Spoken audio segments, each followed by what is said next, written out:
Warning, incoming game over. Warning, incoming game over. Well, that was certainly one of the games of all time. Welcome in to Game Over Toronto. I'm your host, Zach Payne. And yeah, that sucked. That was, I don't even know what else to say than that, man. That was just another brutal game off the back of a brutal game against Columbus. You hope the Leafs would learn from their mistakes and come back home and eventually, I don't know, just try harder. You didn't get any of that, and it was brutal, man.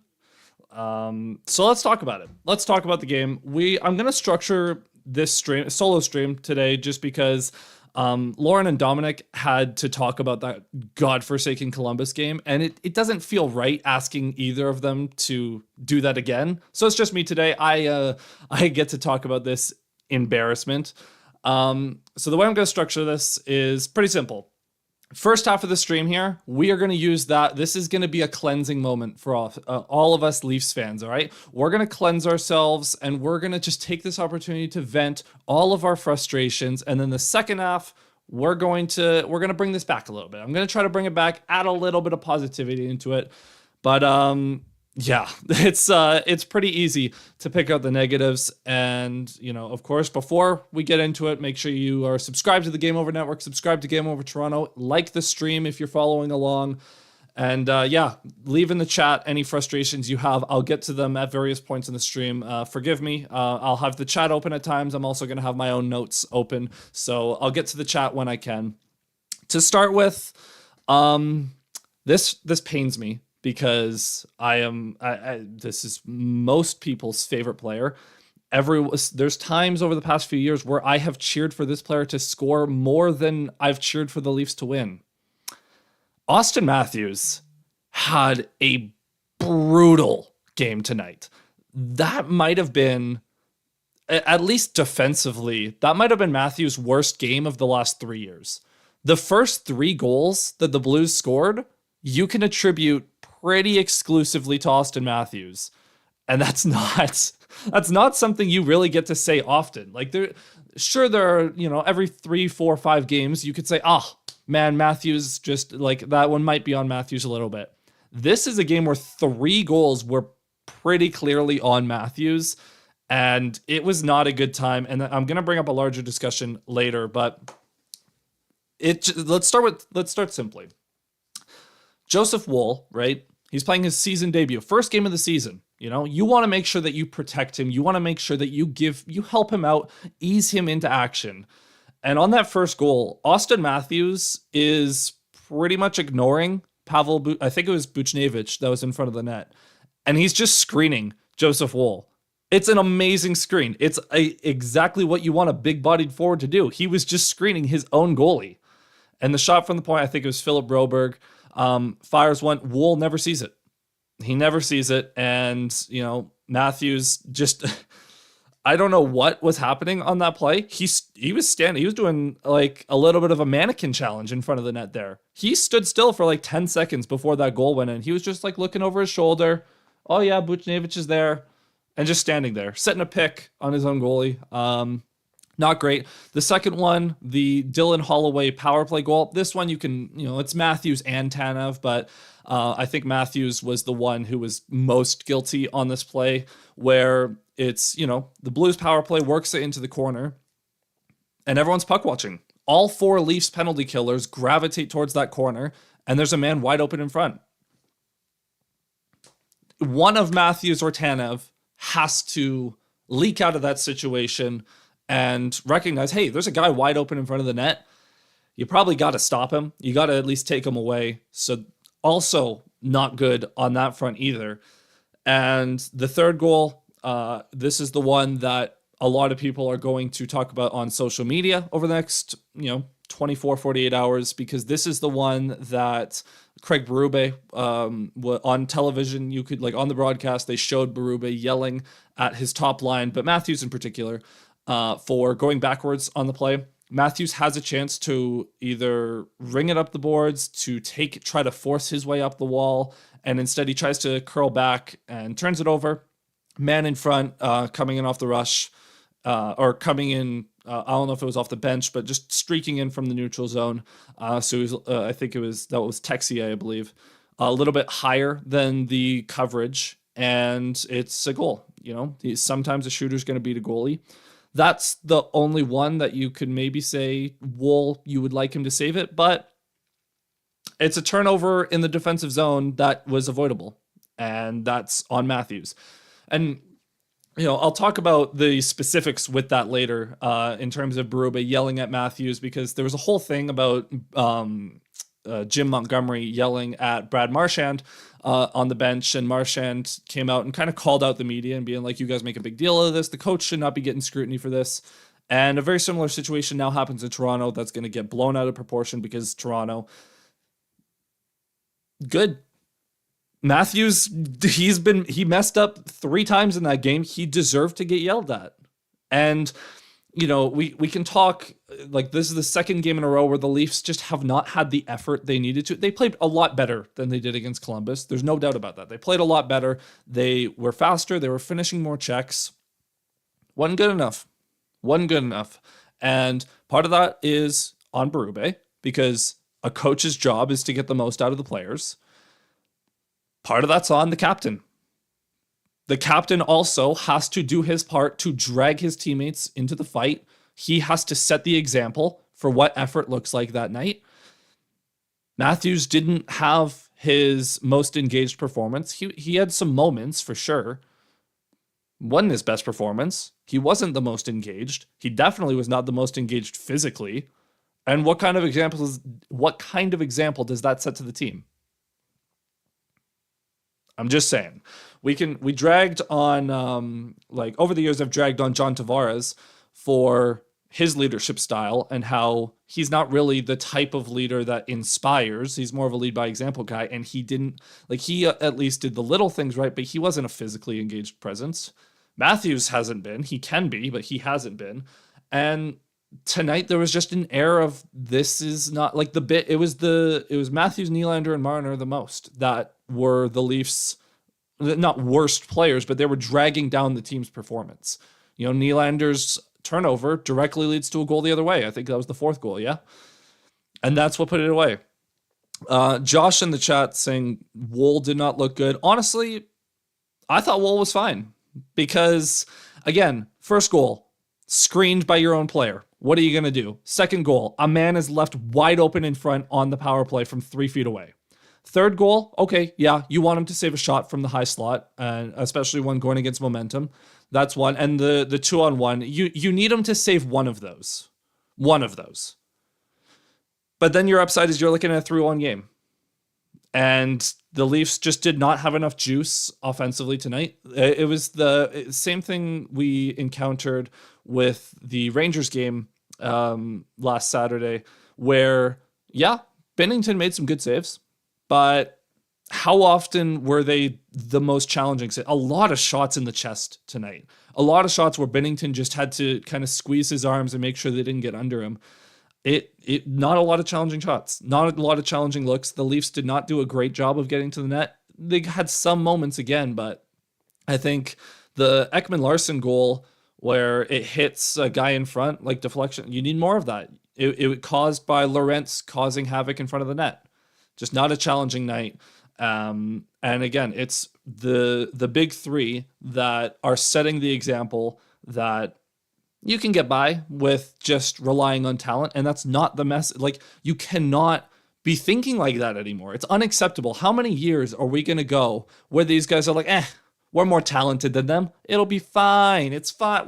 We're better than them. No, because one of the best quotes of all time that directly applies to sports. Hard work beats talent when talent doesn't work hard. And tonight, the Leafs' talent did not work hard enough, and the Blues were able to take advantage. Some of the Blues' top players had great games. Jordan Kyrou, very good game from Jordan Kyrou, I thought. I noticed him a ton. People were talking about the Edmonton boys in Broberg and Holloway. Yeah, they had pretty good nights too, but it's just not good enough from the Leafs' top guys.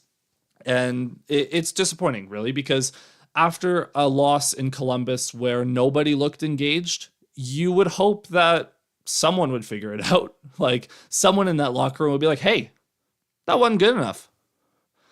Like no one in that locker room seriously stood up and said, hey, that wasn't good enough. That's concerning, man.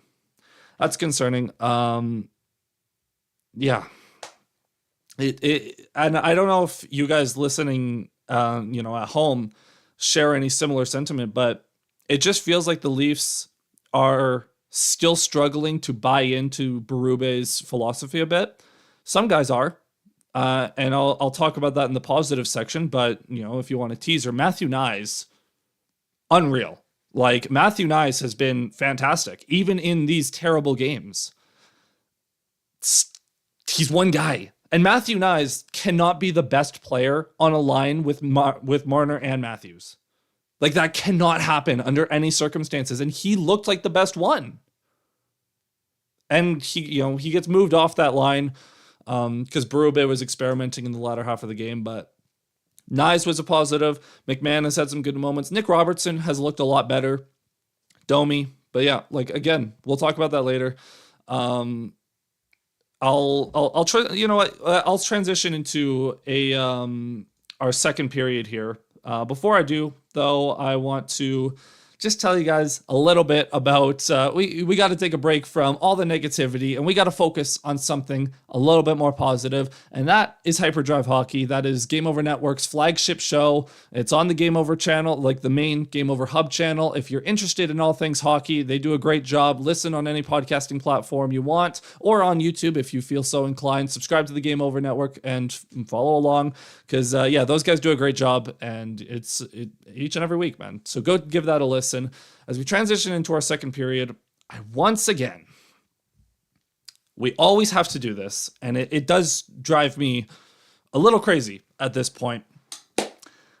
The godforsaken power play. I don't know. I noticed Lauren had messaged in the chat earlier about the double drop back pass is back. Yep. At times, I will say at times that one of the best chances the power play had was when Matthews, ironically had a bad game, but one of the best chances the power play had is when he just went, Herculean effort through the neutral zone, slicing through everyone, stick handling, driving to the net. If he had gotten that, it looked a lot like, this is going to be a deep cut for some of you, but in Matthews' MVP season, the first time he scored 60 goals, there was a game in Dallas when he broke Rick Vive's record. And then he scored the overtime winner later that night. And that overtime winner is one where he just lowered the shoulder, took it to the net, drove to his forehand, and tucked it in. He tried to do the same thing. Bennington grew wise to it. Great effort, great chance, didn't work out. Aside from that, how many good chances did the power play have tonight? One? Maybe? I mean, I could probably count on one hand the amount of shots on goal they had, which is not a good sign. Again, the zone entries my thing is it's twofold, right? We talk so much about the zone entries, the double drop back, it doesn't work. The Leafs are starting to figure out that you don't have to do that every time. Slicing through the neutral zone, sometimes Matthews, Nylander, Marner, Riley, whoever, are just taking it to the blue line, getting the puck in, and they're setting up, which is great if the Leafs had a setup. Which they don't. They look completely disjointed, completely out of sync. And Chris Johnston, put out a tweet that I'm going to pull up because it should send shockwaves through anyone who doesn't think the power play is the biggest issue on this team. Just listen. Since February 27th of last year, all right? February 27th. In their last 121 power play attempts, okay? 13 goals.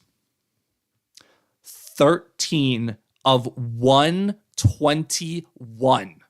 A 10.7% conversion rate.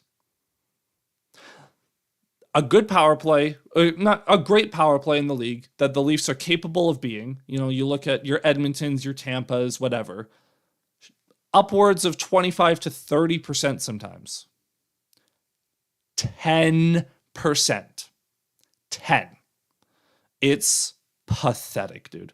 There is no excuse for this collection of talent. You have the best goal scorer in the league, who, might I add, scored 69 goals last year. Not nice. William Nylander, 40 goal scorer. That's a great player. That's a really good goal scorer. That sure would be useful in a power play. Mitch Marner, hasn't cracked 100 points yet, but the widely held view is that he is a 100-point player. I kind of view him more as a 90 to 100-point player who is also a Selke candidate, but 90-point player. Wow, that must be helpful in the power play.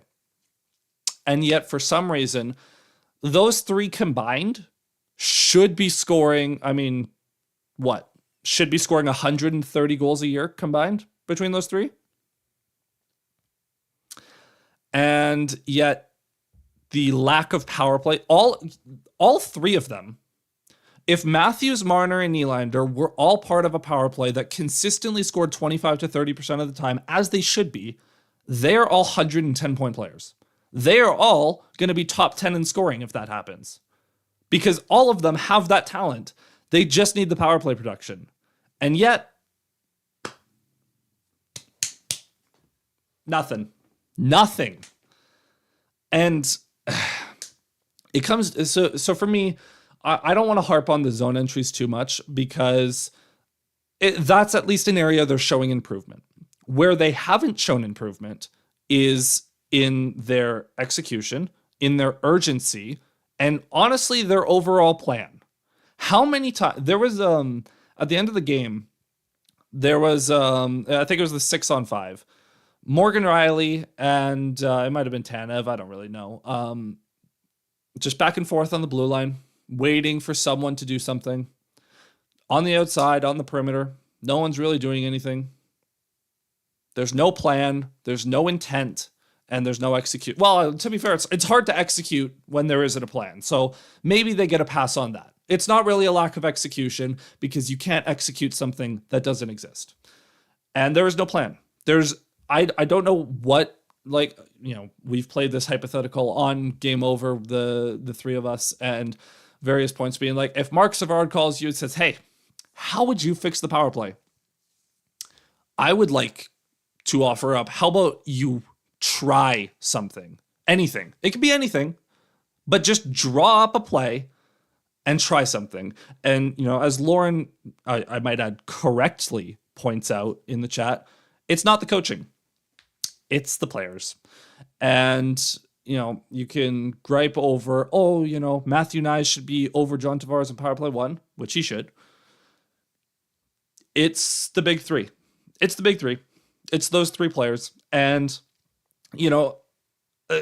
on the power play specifically, Matthews, it's not that he's a problem. He's just not really been a factor. And it's very easy to scheme away Austin Matthews when you're just putting him on the goal line. Or if you want to look at this more cynically, it's very easy for teams to take Austin Matthews away when he won't move. Mitch Marner and William Nylander, this is a point I'm going to bring up again later because I want to talk about the line combination specifically a bit. William Nylander and Mitchell Marner, they cannot be on the ice together at the same time. Those two are way too committed to having the puck on their stick, which is fine. There are puck-dominant players in this league. You're allowed to be a puck-dominant player, and it's worked for both of these players. But they cannot share the ice at the same time. If for you basketball fans out there, they're back when OKC, or no, it was, what team was it? No, it was OKC. It was OKC when Paul George went there. And, they were revving up. They're like, look at us. We got so much talent. And then they get beaten by a rookie Donovan Mitchell in the playoffs because they discovered, we have all these ball dominant superstars and there's only one basketball.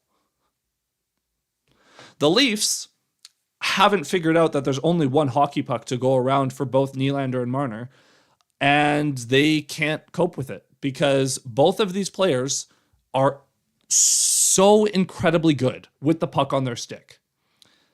But one of their fatal flaws is they are not as good without the puck on their stick.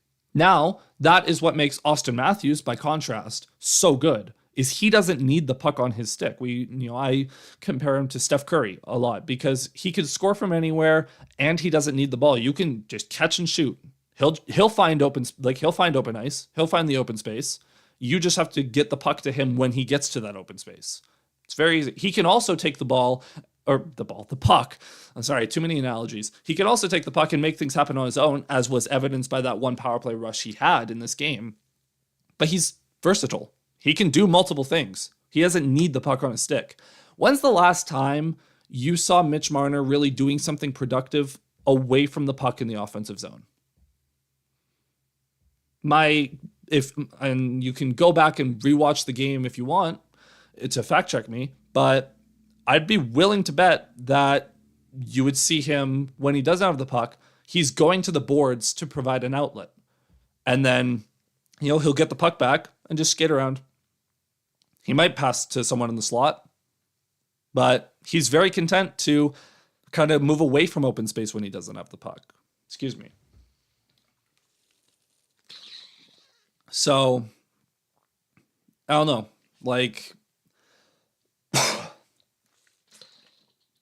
Again, excuse me. But William Nylander, the difference for him is he has one-timer threat.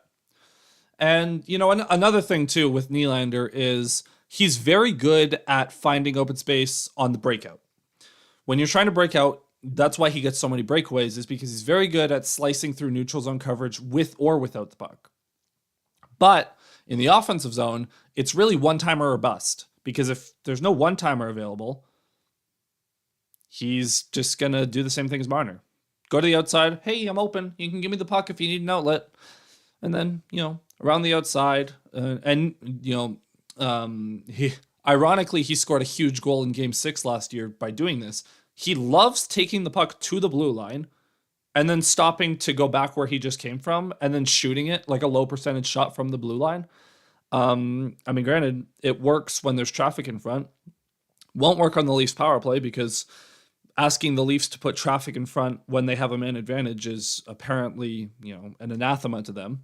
It's just not going to happen. Even though John Tavares is one of the best net front presences in the league, not going to do it.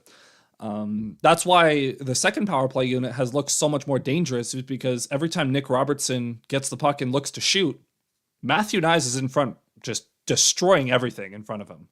And, forcing the goalie to fight through a screen, forcing a defender to, cross-check him, really. And then something happens. They had a good chance because Robertson just put it on and Nyes went for a rebound. I don't know what the solution is to the power play. Sorry, let me reframe. I don't know if there is a solution to fixing the power play other than taking Marner and Nylander and splitting them up. Matthews can work on either unit. Those two cannot be together anymore. I don't know if that's the revelation, but I've strongly held the belief that, we talked about when, Nylander is going to be a center. Hey, let's put him with Marner. No. Because those two can't coexist. They can coexist on the same team. And in fact, I would strongly suggest that it's a good thing that they're both on the same team because they both have some similar things that they do well, which means if one of them's having an off night, you have someone else that's doing those things effectively, such as entering the zone with possession, passing at an elite level, and, passes leading to slot shot opportunities. Nylander just happens to be a better goal scorer, but they do a lot of things that, they have a similar skill set, just a little bit different. Nylander's a lot faster. Marner's a lot more agile. But at their core, they have similar skill sets. So they can be on the same team, not on the same line. Because one of them is going to look like a lost puppy when they don't have the puck. And that's often what happens with the power play. And, you see Nylander hanging out down low while Marner's skating up top. And then Nylander gets the puck down low and Marner just retreats to basically the blue line. like he's a defenseman because he doesn't know what to do. When's the last time you saw Mitch Marner pass the puck and then drive the net with aggression and intent? There's no intent of driving to the net. There's no intent of getting to the net. There's no intent of going for a rebound chance or screening the goalie or even just generally being a nuisance in front of the net. The only intent that Mitch Marner has is to pass to an open teammate for a shot opportunity, which is great at times. But when he doesn't have the puck on his stick, he needs to show more just basic aggression. This is what Craig Berube has been talking about. Drive the net, north-south hockey, and let's get to the dirty areas. The players that have gotten that message are the players that have looked the best this season. Matthew Knies, Steven Lorentz, Bobby McMahon. And yet, the players that need to hear that message are the guys that have been here 7-8 years and still don't get it.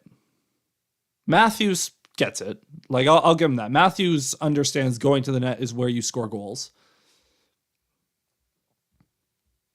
I don't see where that is for Mitch Marner. I don't really see where that is for William Nylander. He does it occasionally, but not enough recently. Just not good enough. It's simply not good enough. And, you know, I'll excuse me. I'll now talk about the line combos because I think it's time for another part of this discussion, which is it's time to split up Matthews and Marner. And, you know, that may be a drastic step. I don't know. You guys can determine whether or not you agree with that take or not. It's not working. It's not working. And quite frankly, while it can work in theory and, you know, sometimes in practice, it just hasn't worked often enough. When you're going to allocate that many resources to the top line, Knies, Matthews, Marner, they need to be killers. They have been at times. They haven't been every game, though. And you need them to be killers every single time they step on the ice if you want them to be a trio. They haven't been, so they can't be together. Real quick, going back to that Nylander discussion, Lauren says in the chat, Willie is the best person with the puck under close proximity attack. The problem is he's not great this year at using that attention to draw away and then passing to score. That is true. At times, I should add. It's true at times. You see when William Nylander is really good at drawing attention and then feeding it out, such as the Kings game little while ago, where he's rushing up the wing and then stops up, draws a defender in, floats a breakaway pass to McMahon. That is Nylander at his best. Puck dominant, and then he knows when to pull a defender in and he knows when to pass it. Not consistent, though. Not consistent. So there's food for thought there.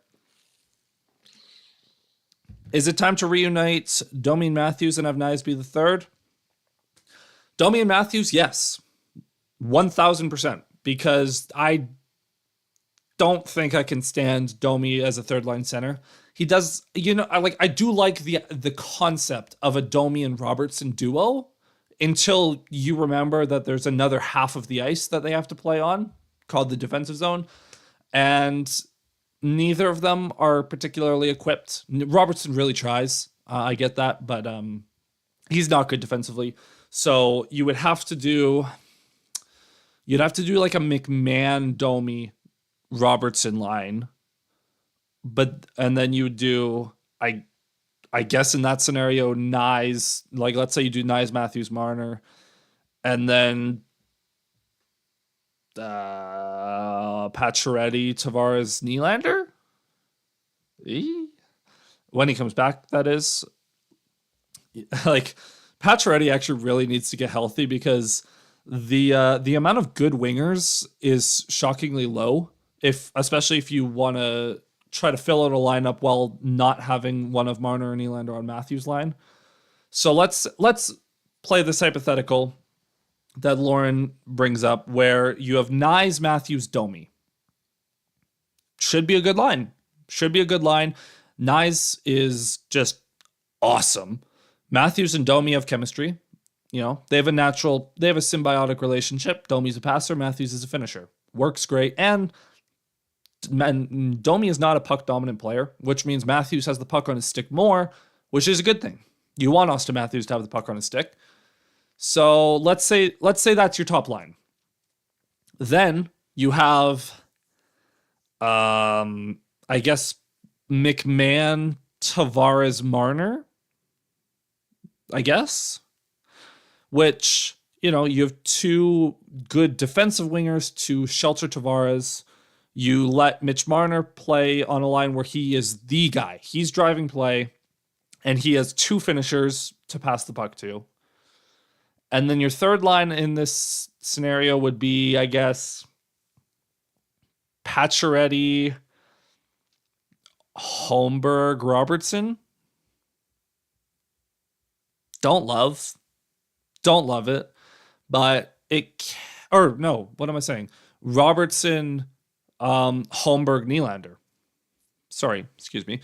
And then you're asking Nylander to drive play, which he can do fine, especially on a third line. Nylander can drive play fine. And then, after icings, you can throw him up with Matthews occasionally. Robertson would be a trigger man who would be, perfect for the type of play that I was just talking about, where Nylander draws a player in and then feathers it to an area. That's how Robertson scored his first regular season goal against Vancouver a few years ago, where Nylander just gives it to him off the rush and he's allowed to just rip it. Could work. And then fourth line, I guess, Lorentz, Kampf, then Holmberg's third line center. I guess you could put Pacioretty on the fourth, or Reeves. You could have Robertson and Pacioretty alternate. How's that? That's are they the best forward lines in the world? No. You would need to acquire a third line center. A lot better than what we have right now. I don't know. What do you guys think? What do you guys think of those line combos? Nyes, Matthews, Domi, McMahon, Tavares, Marner, Robertson / Pacioretty, depending on the night, Holmberg, Nylander, Lorentz, Kampf, Reeves. What do you think of those lines? What do you think? Let me know.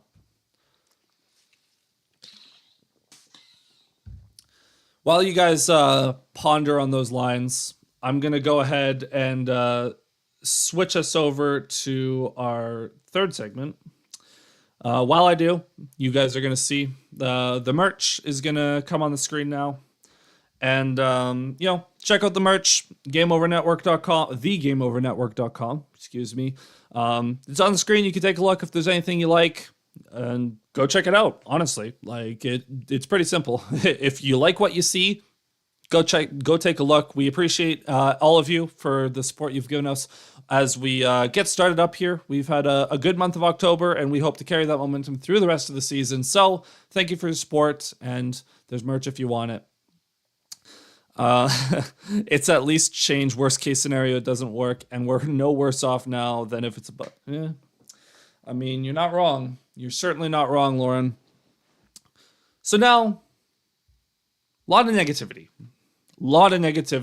and which is, deserved. The Leafs have played awful the last two, and it's really shocking because they had a pretty good game, like a great game against the Lightning on Monday, and then they just mailed it in. And I think we got Boston on Saturday? Is that who they play? Is it Boston? In Boston. Whew. You got a game in Boston on Saturday, and this is how you're warming up to that? There is a better than 50% chance, I would say, that the Leafs are below 500 after Saturday. Tough look. Adam, love Game Over. Love you, buddy. Love you. But hey, let's bring this back a little bit. Let's bring this back with a little bit of positivity. First of all, as I mentioned, Matthew Nyes. Man, I love this player so much. He is the embodiment of what a Toronto Maple Leaf should be, right? And not in the sense that, this is how the Leafs have to play. I'm not talking about, that Don Cherry type of player. Although he is, to be fair, he is a Don Cherry type of player. But what I mean is Matthew Knies represents everything that Leafs fans love about Toronto Maple Leafs hockey. He's big, he's tough, he drives to the net, he's willing to be physical, he's willing to get in fights, pushing and shoving. He scores at the net, he goes to the greasy areas. He does all the hard jobs and he doesn't complain about it. He's just here to have fun. He's kicking back, having a good time, and that's what you want. Matthew Knies is the closest thing to the Leafs version of Zach Hyman. Big clarification. The Leafs version, not the 50-goal scorer, but the Leafs version that was a 20-goal guy, great on the penalty kill, and, a great compliment to your superstars. Matthew Knies is the next version of that with a ceiling, maybe not 50 goals, but that's a little egregious. If you went to Edmonton, maybe 50 goals, but with a ceiling of a more complete player than Zach Hyman. Although Zach Hyman's pretty good. Maybe that's a bad comparison. I'm not going to set Knies up for failure.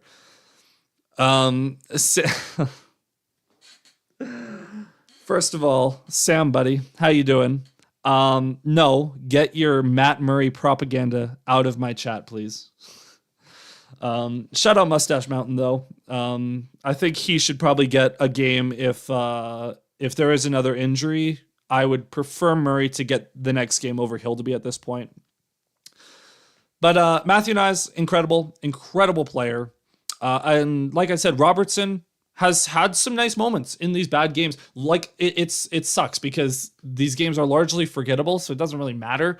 But Nick Robertson is looking better. Maybe it's because other teams aren't defending as tightly because these games are getting out of hand. But Robertson's at least looking better in the offensive zone. Defense, still a work in progress, but he's looking better offensively. He's doing a great job of, we talk about the getting open, finding open space away from the puck. He's doing a good job of that. And he's doing a good job of trusting his shot. One thing, he never needs to be told to shoot the puck. He's kind of the anti-Max Domi in that way. But that's a good trait to have when you have a shot like Nick Robertson's. So I'm not going to complain too much. Domi, I have a bit of a reputation as the biggest Max Domi hater. And I'm here to say, fine. He's been fine. He's been good at times even. I thought he was good tonight. He wasn't especially bad, which comparative to the rest of the team is a very good thing. And, I'm actively campaigning for Domi to be on the top line with Austin Matthews. So how much can I really hate him? A lot. But I don't actually hate him. I just don't love the flaws he has as a hockey player. Joseph Woll, I briefly mentioned it earlier, but he looked fine. He looked fine. You want him to save one of the third or the fourth goal. So one of either the Texier shot or the 2-on-1. You want one of those back. Wouldn't have mattered in the context of this game, but you want him to save one of those. Aside from that, he was fine. I don't really have too much of an issue with Woll's play tonight. He had some good saves. He had a couple of great saves even. There was one, I believe it was in the first period, after the Blues had taken a 2-0 lead where on a breakaway, and just very sound technique, stays with the play, makes a save. There was a 2-on-2 in the first period as well, where giving up a one-timer on a 2-on-2 is not a great look, but Woll made a great save regardless, so it didn't matter. I thought he was fine.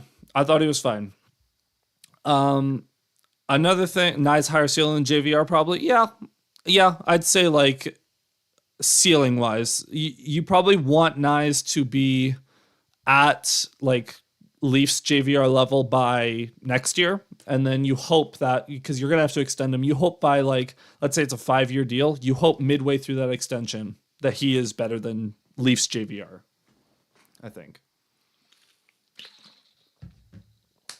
Whew, my throat hurts. It's a lot of talking. Now, another thing I want to bring up, Craig Berube, I mentioned it earlier, Craig Berube yelling at the top line, and specifically Austin Matthews earlier, similar to Jim Montgomery yelling at Brad Marchand. Reiterating this point a little bit, but I thought it was a good thing that Matthews was getting singled out, honestly, because we've heard stories the past couple of years about how the Leafs as an organization have been very core four heavy the last couple of years. It's time that changes. And I'm glad that Berube does not have a problem with singling out his top guys and yelling at them in front of everyone, because they need to know that they're not they don't run the show. I mean, they do, but they don't, they still have to listen to their coach. They still have to put in the same amount of effort as a fourth liner. That's how it goes. That's how life in the NHL goes.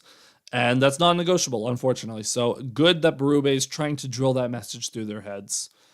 Another thing I want to mention, I haven't checked the scores. So actually, let's do this together. I don't know who's been winning tonight. So Florida did beat the Rangers tonight, but the Wild defeat Tampa Bay in regulation. Dallas defeats Boston in regulation. The entire Atlantic has been very mid so far.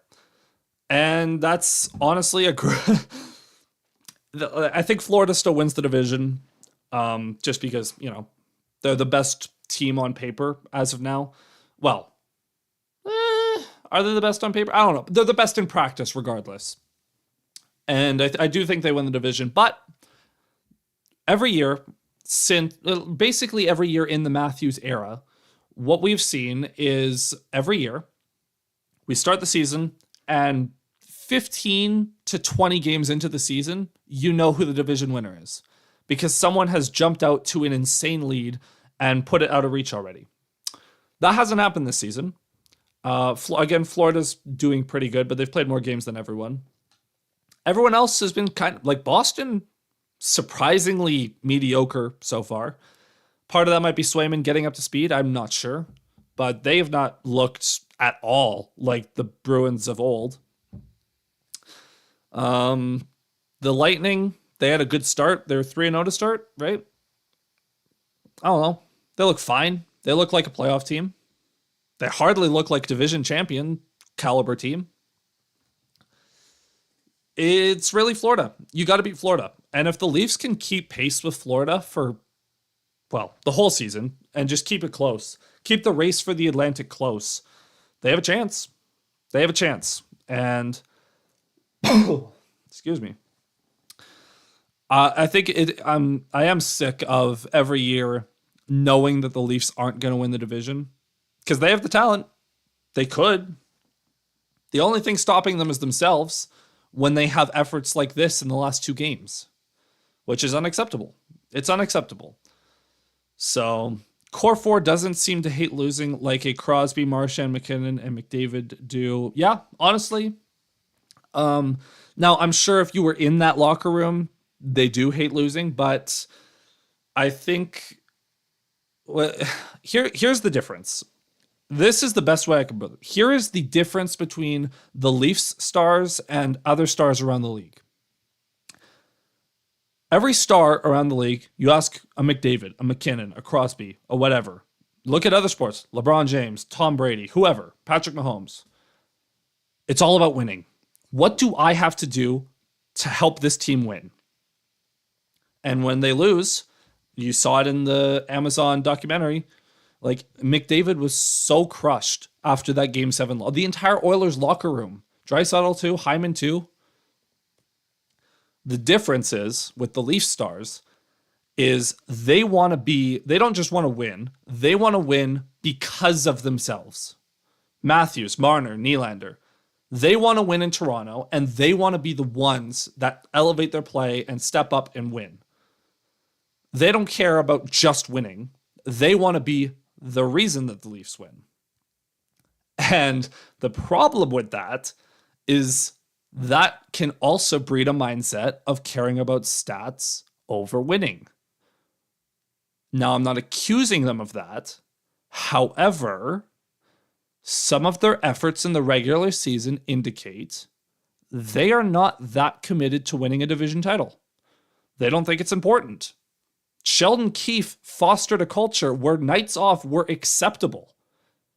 Down the stretch last year, Sheldon Keefe was talking about these horrible games that the Leafs were playing. Doesn't matter. We'll flip a switch in the playoffs. You can't. We've proven you can't. So why are we still taking nights off and pretending like this team has even the pedigree to flip a switch? Like, you do not have the clout to do that. What have the Leafs proven in the playoffs to suggest that they deserve to take nights off because they can flip a switch? What have they done? When's the last time? Well, not the last time. I know the last time. But in the Matthews era, how many game ones have the Leafs won in the playoffs? Is it, 2, 3?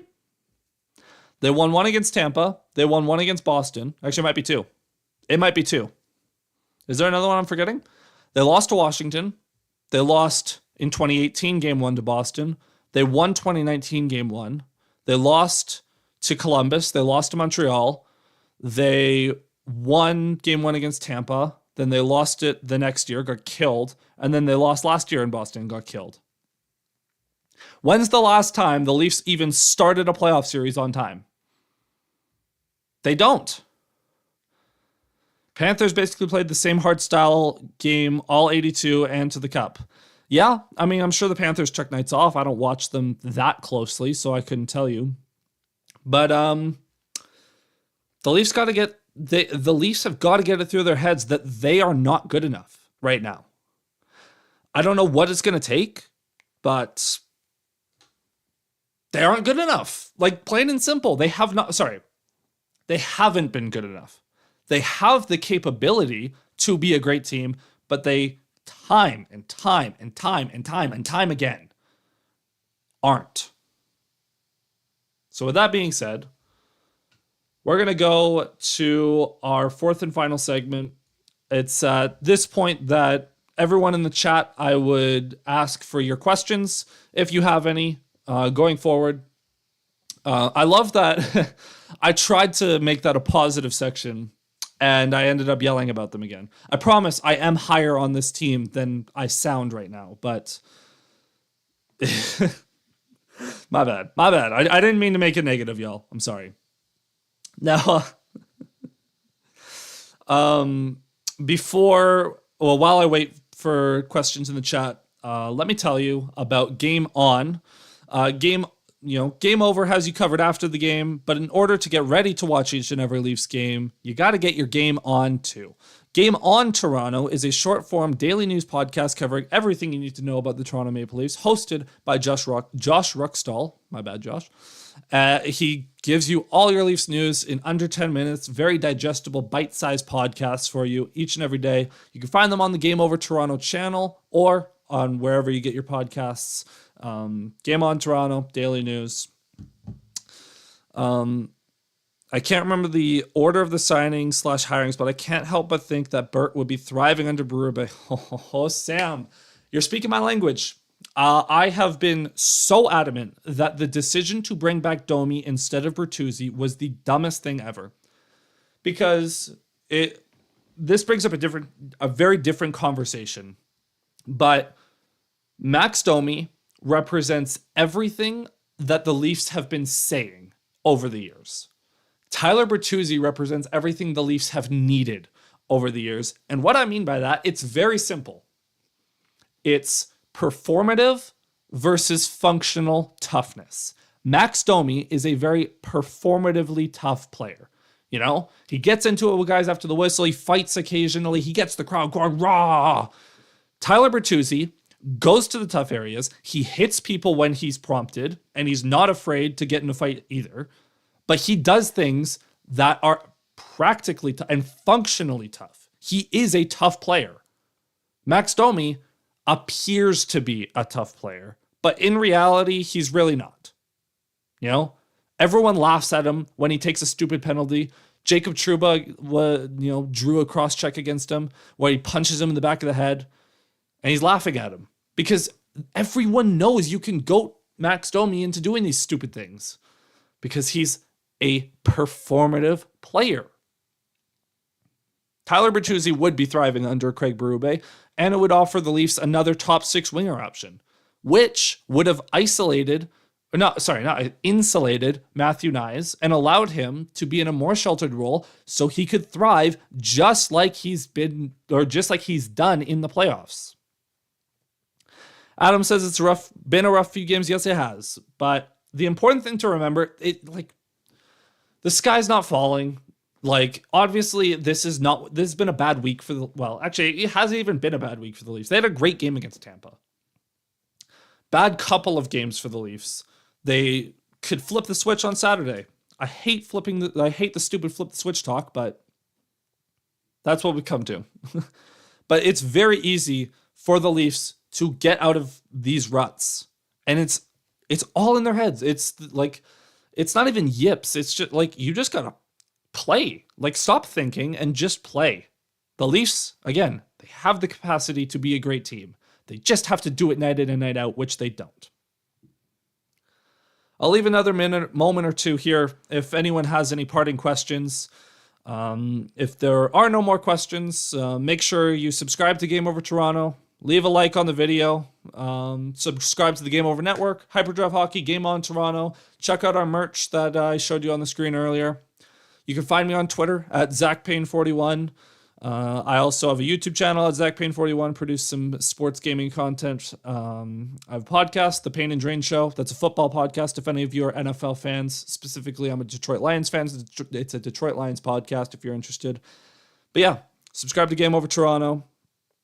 Doesn't appear we have any other questions. Oh, sad face from Luke. Yeah, I mean, me too. Thanks for a fantastic stream. Hey, thanks for being here, Adam. Love to see you. Hope to see you again throughout the season. I remember when Pittsburgh was having a rough few games in the playoffs in 16 and 17 with Fleury. Sam, if you keep trying to bring your Matt Murray propaganda, I'm going to have to text you later because this is... I'm going to have you brought up on propaganda charges. But at least I know I'm not sad-facing alone. You're not, Luke. I mean, some of us are sad-facing, some of us are angry-facing. I don't know what I would describe this face. You guys can tell me what you would describe this face as that I've had all stream. It's I don't know, bluntness. Is that even a word? Bluntness? I'm just trying to be honest. This is just what I think. Thank you guys for listening to my rambling. I mean, we went an hour in a solo stream, so clearly the Leafs gave me enough to talk about. So, again, appreciate each and every one of you being here, interacting in the chat. Love seeing all the chat messages. You guys are awesome. Again, we're only at game 8. We still got, 74 games to go? Plus, hopefully, more than 7 in the playoffs, please. So, I can't wait to hang out with you guys all year. That's going to be it for the stream, though. Thank you so much for tuning in. Again, like the video, like the stream. If you've made it this far, subscribe to Game Over Toronto. We just hit 100 subscribers a week ago or so. So love all the support we've been getting. It's been great, and we'll keep that momentum going. And I'll see you guys next time. I think Dominic's doing the stream on Saturday. I might hop on with him. Lauren might hop on with him. We'll see. I don't know. Join us on Saturday to talk about... Join us on Saturday to talk about all things Leafs Bruins. In the meantime, that is going to be it for the streams. Thank you guys. I'll see you next time. Peace. Whoa, come on.